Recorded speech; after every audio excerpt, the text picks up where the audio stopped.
This is Australia. For the man who imagines being strangled by a tarantula while a kangaroo breaks his kneecaps and thinks, yes please. For the man who pictures himself being eaten by a snake in the burning outback while eating a Vegemite sandwich and thinks, yes please. And that man was Governor Arthur Phillip, who landed in Eastern Australia in 1788, presumably saw a dingo being eaten by a crocodile, being eaten by a death adder, being eaten by a koala, being eaten by Mel Gibson, and thought to himself, yes, good. Now I know what you're thinking, but oversimplified, the British didn't discover Australia, the Vikings did. And you'd be wrong. I'm not sure why you'd think that. But hey, if you love Vikings so much, then later. Buy! Man, this is great. The market will continue to grow forever. But what if it doesn't? Oh crap, I never thought of that. Sell! And the stock market crashed, which led to economic downturn, which meant banks wouldn't lend anyone any money, which led to more economic downturn, which meant everyone stopped buying stuff, which led to more economic downturn. And hey, what if all the crops in the Great Plains were destroyed in a drought and then a big dust storm engulfed the area? That's right, more economic downturn. And in an effort to combat the crisis, America began imposing tariffs on foreign imports, which made the economic downturn go global, and the earth got really depressed. But one nation that was hit harder than most by the whole affair, Australia. The problem for Australia was that it relied heavily on its export industries, and in the current economic climate, no one was buying. To make things worse, Australia had introduced its own currency and pegged it onto the gold standard via the British pound, but then the UK started messing with its own peg on the gold standard, and if this is starting to sound confusing, then let me oversimplify it for you. Hey UK, looks like my car is broken down. Want to give me a tow? No problem, friend, I got you.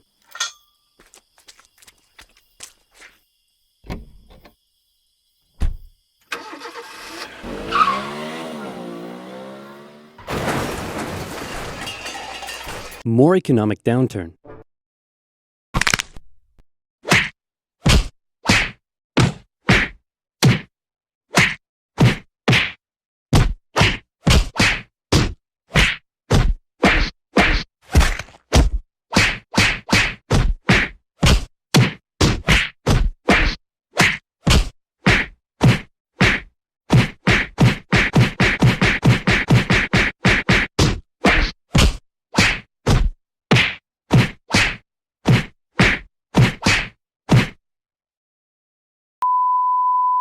Later. The point I'm trying to make is things weren't good, and in particular, it was Australia's farmers that were suffering most. After the First World War, Australia had given returning veterans land for farming, but with the current economic crisis, the farmers just weren't making enough money, and many left to go find work in the cities. But for those who remained, things were about to get even worse.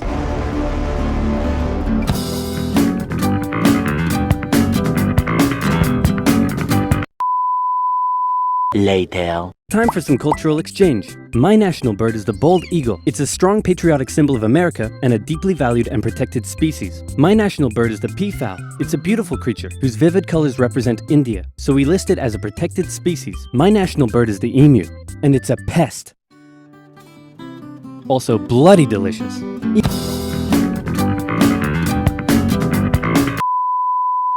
Later. Emus. 6 feet tall, 90 to 120 pounds, and able to run at speeds up to 40 miles per hour, usually return to the coast after their breeding season. But suddenly they found Western Australia full of lush, wet farmland.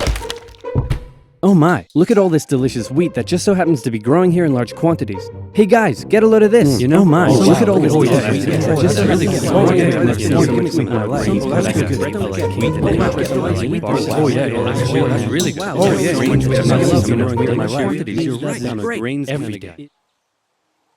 Hey, who left this big hole in the fence? Guys, get a load of this. Oh wow. What I am.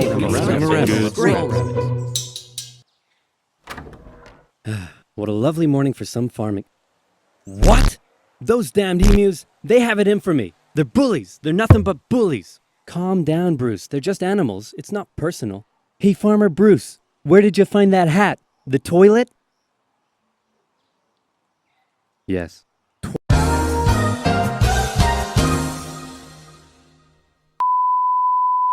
Later. 20,000 emus cost the already struggling farmers millions more pounds in lost crops and damages. The situation couldn't continue like this. Something had to be done. So in 1932, the farmers turned to the government for help. You'd think they'd go to the Minister of Agriculture, but these farmers said no. This is a job for the military, so they went to George Pierce, the Minister of Defense. That's right, Australia was to go to war with the emus. But not everyone was happy with the idea. This is barbaric. We can't go slaughtering thousands of our own national bird. Oh, come on, guys. The machine guns will make it quick and painless. Machine guns? You're using machine guns? This is animal cruelty. Look, I know it's unusual, but it's not like we're poachers turning the birds into feather hats. Think of the benefits. It'll be good target practice for our boys. The government can show it took action. Plus, I can get myself a nice new feather hat. Did I say feather hat? I meant I want to gather chat with you about getting you all some nice new feather hats. Did I say feather hats? I meant I want to wage terror at these emus and turn them all into feather hats. Damn it! Of course, Pierce first made the farmers sign an agreement saying that they would pay for the whole thing and that Pierce wouldn't take any of the blame if the operation, that was clearly very stupid, turned out to indeed be stupid. And the operation went ahead. Major G.P.W. Meredith and his men were sent with 2 Lewis machine guns to hunt down and take out the evil emu population in Western Australia. Target spotted. Well, was it an emu? No, sir. It's an emo. Damn it, Jones. Learn your vowels. I'm sorry. Okay, it looks like the humans are coming for us. But check this out. I've come up with an amazing plan. See if you can follow me here, okay? When they approach, we run away. Sir? You're a genius. Pierce sent a camera crew along with the machine gunners to capture some good old propaganda for the government, and the first battle took place in November at Campion. The men spotted a mob of emus from a distance, so they set up their guns and opened fire. The emus split up into smaller groups and ran in every direction. The men were only able to kill what they called a number of birds, but the vast majority got away. Cut!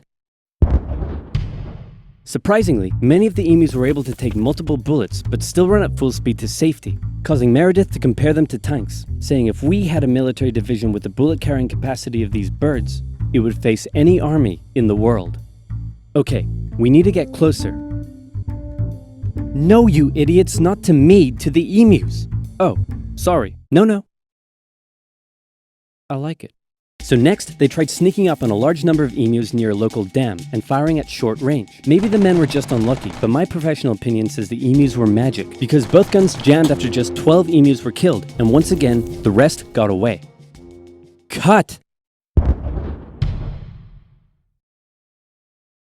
The men were feeling a little humiliated after losing to a pack of discount ostriches, so they decided to move further south, where the emus were said to be tamer. And this time, they had a new strategy. Okay, Jones, here's the plan. You mount the machine gun in the back, I'll chase the emus, you shoot. Got it? Got it.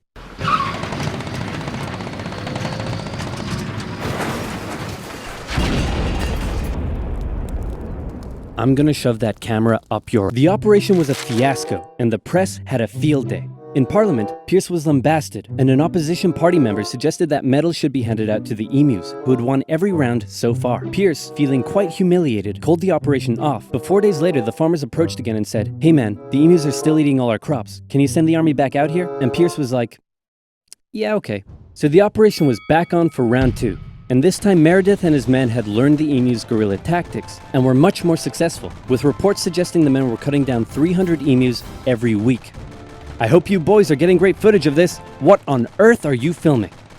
Despite the success, the media had lost interest in the whole thing. But with 1,000 emus killed, Pierce finally ended the operation and returned to Parliament declaring victory for the humans. So there were 20,000 emus out there destroying crops, and you've killed 1,000. Meaning there's still 19,000 emus out there. Yep. And in addition, you've burned through 10,000 rounds of ammunition. Meaning you wasted 10 rounds per confirmed kill. That's right. Yeah, I'm gonna go ahead and call this one for the emus. At least I got a feather hat. What? So in the end, the emus won the Great EMU War of 1932, and the emus continued to wreak havoc on the farmers for years to come. The government introduced a bounty system, which saw some success. But for a moment, let's take some time to remember the brave men who said goodbye to their families and risked their lives to take on the great, evil emu population in Western Australia.